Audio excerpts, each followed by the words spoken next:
عجیب و غریب قسم کے سوال کیے لوگوں نے۔ کچھ تو حسد کی بنا پر سوال کرتے تھے کہ ایسا سوال کرو مولا پر کہ مولا جواب نہ دے سکے۔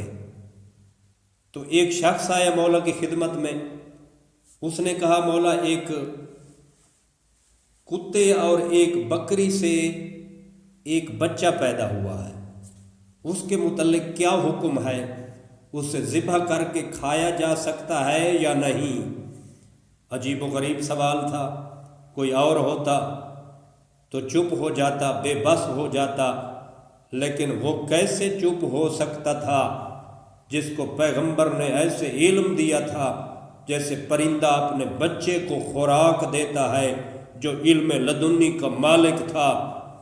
مولا نے فرمایا اگر گوشت کھاتا ہے تو کتا ہے، اگر گھاس کھاتا ہے تو بکری کا بچہ ہے۔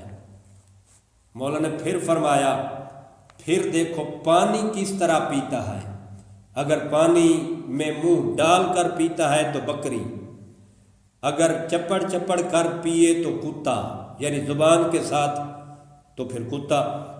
وہ بولا دونوں طرح سے پیتا ہے، یعنی منہ ڈال کر بھی پیتا ہے اور چپڑ چپڑ کر کے بھی پیتا ہے۔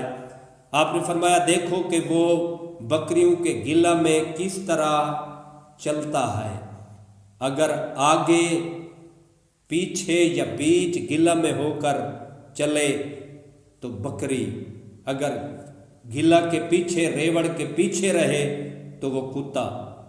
وہ بولا مولا دونوں طرح سے چلتا ہے، یعنی اس کی کوشش تھی کہ بس بے بس کرنا ہے، لیکن خطیب منبر سنونی کو کون بے بس کر سکتا تھا؟ اس نے کہا مولا دونوں طرح چلتا ہے۔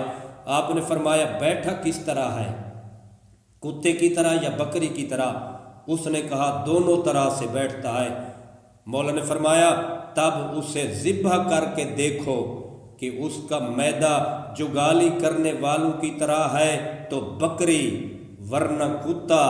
صاحب کتاب لکھتے ہیں اب عرابی مبہوت ہو کر چپ ہو گیا، مزید سوال کرنے کی اس کے پاس طاقت اور جرأت ہی نہ رہی۔